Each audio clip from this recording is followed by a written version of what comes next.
Hey guys, what's up? Welcome to the channel, or welcome back to the channel. This is Living in Denver, Colorado. Today we are going to cover 3 reasons why you would not want to move to Denver. Let's go.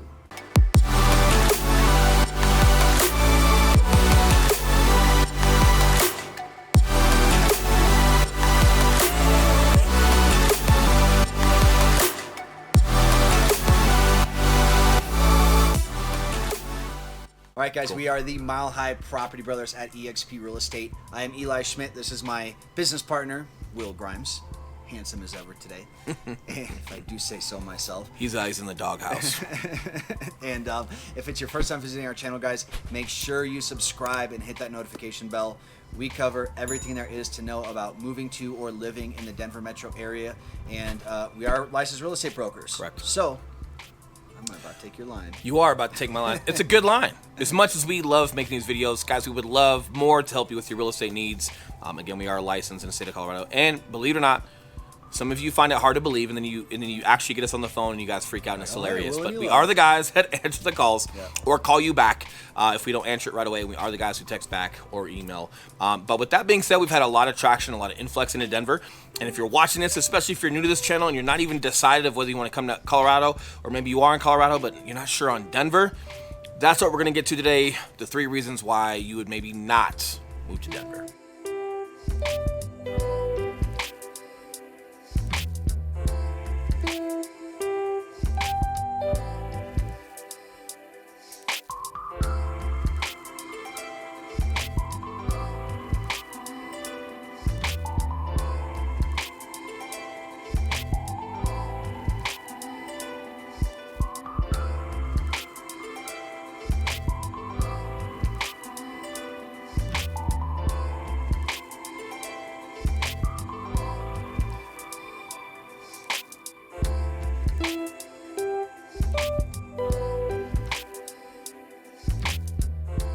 The number one reason why you may not consider moving to Denver is the cost of living.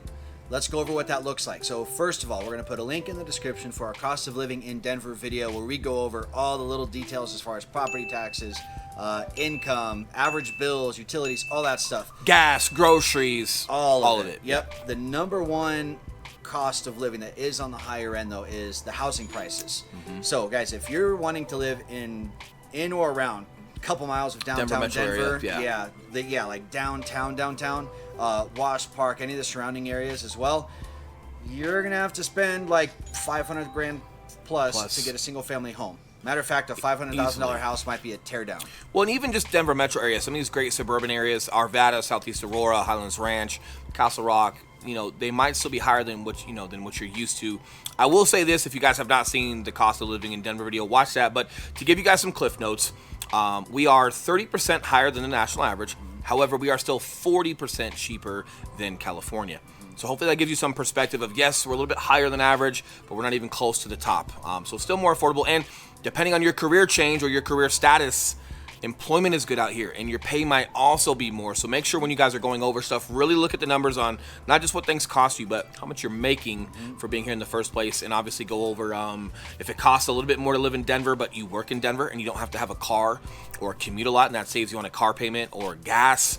You've just got to weigh the pros and cons of how to be strategic about applying the cost video and this video to yourself. But definitely number one is cost of living. Yes, and quick side note to that, as long as you're okay, the way the Denver is structured, as long as you're okay with maybe a 20 or 30 minute drive, you could live in a much more affordable area, even if you're working or spending a lot of time in downtown Denver. Correct. For most places are about 30 minutes from Denver, so maybe you're able to get a less expensive home in Aurora, but you want to go to Denver all the time. All good. It just depends on whether your priorities lie in location or in house. Correct. And with that being said, it kind of coincides with number one, but we're going to get to number 2 right away, and that is public transportation. So the light, you've got the RTD bus transportation. We do have the light rail system.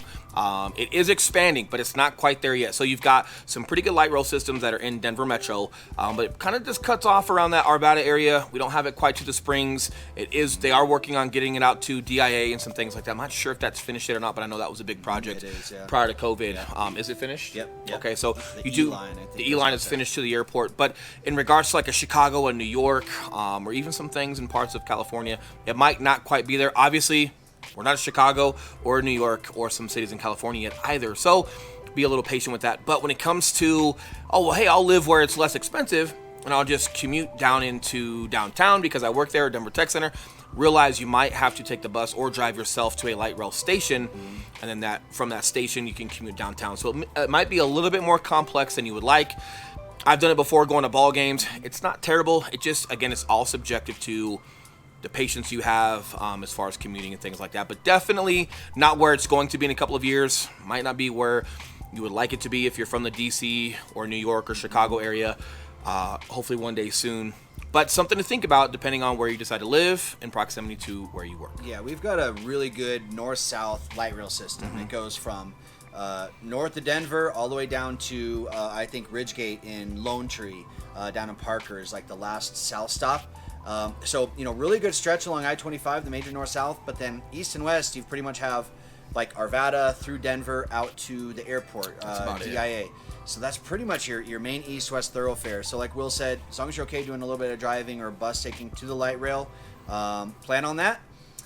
Otherwise, that can and again, predicated on what you're doing for work. I know a lot of like COVID or post-COVID, you're going to be looking at a lot of people being able to work from home and remote. Yep. So not even sure if that applies to you or not, but it's definitely something to think about that could shift where you want to live that we think is important to know. All right, guys, number 3, we're going to take this from an actual survey that was done.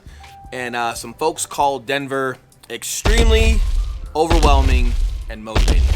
Active and motivating. Active and motivating. Yeah. It is. Trails are full. People are running. People are taking their dogs out. Parks are full. People are taking kids out, taking dogs to the park, running around parks. Wash Park gets super packed, especially on Sundays. A lot of fun.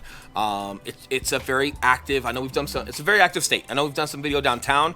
We were in Lohi. People were running. People had their dogs out. I like that atmosphere. I think I do like the motivation from it. Definitely, just feels good to be around it. However, depending on your level of motivation that you like coming in, or if you just want something to be more relaxing, Denver might not be for you. Now, doesn't mean Colorado's not for you. There's a lot of phenomenal, relaxing places in Colorado. It just means like maybe, just the Denver metro area, even like parts of Castle Rock. It's still a bit relaxing, but you have a lot of people at parks taking their animals out, hiking, doing the incline in Colorado Springs, the mini incline in Castle Rock.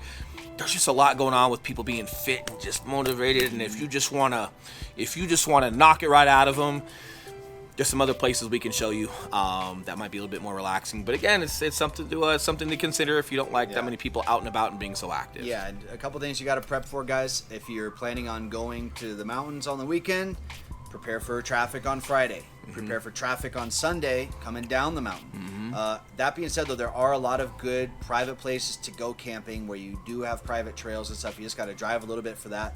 But man, if you're thinking about moving to Denver, that's probably honestly one of the reasons why you are moving here, is because you are active and you are motivated, and you're going to be one of those people that are sprinting Red Rocks every weekend, and you're hitting the trails or even just jogging the neighborhood around your house.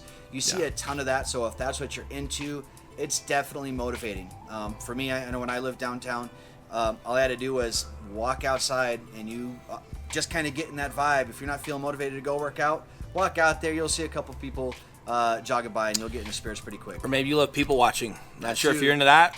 Every once in a while, I'll get in a funk, and if I'm sitting at a mall, I'll just people watch, watch what they're doing. So if you like to people watch, not creep. I didn't say be a creeper. There's a difference. People watch. There's definitely a lot of people watching. Now, we always love giving you guys some bonuses when we can think of some bonuses and we think it's worth your time. So we've got a 4th one for you as far as like, hey, should you move to Denver? Should you not? Here's the deal. If you do not like dogs, then you can get out. Get out. You don't got to go home. Get out. But you can't stay here. Yep. A lot of people bring their dogs. You get dogs at restaurants. Not all restaurants, but Lazy Dog and some other places allow you to have dogs on the deck or the outside areas. It's phenomenal. Obviously, have some etiquette if you have a dog and your dog's a jerk. Don't go bring your dog in public or to the park. But if those kind of things bother you, either don't go to those restaurants, don't go to those parks. Colorado. But it is a super active state. Just leave. Love your best friend. Love your dog. And if you don't have a dog, but you don't like dogs, get a dog. Get a dog. get a dog. It will brighten your life. That's the bonus that we have for you guys. Yeah. But all in all, we still think it's a phenomenal place. Obviously, we're biased. We have a channel. We're real estate agents here. We raise our families here, so we definitely love it. There's always going to be some pros and cons, no matter where you guys decide to live.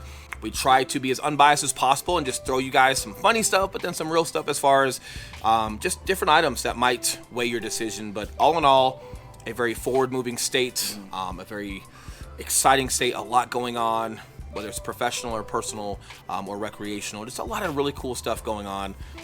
I think you guys overall would enjoy it compared to some other states. Again, our opinion. However, like we said before, as much as we would love making these videos, for you guys and helping you guys with those decisions, we would love more to help you with those real estate needs. So if you guys have more questions or have any more needs, we are the guys who answer the phone call. We are the guys who text message back or answer the email. So we would love to help you guys push the need a little bit further if you're still having some questions, or if you're ready to go, we would love to help that process out for you guys. So, but that's all we have for right now. So until the next video, we will we'll see you guys later. We're gonna go play with our dog. There you go. All right, we'll see you guys. Take care. See you guys.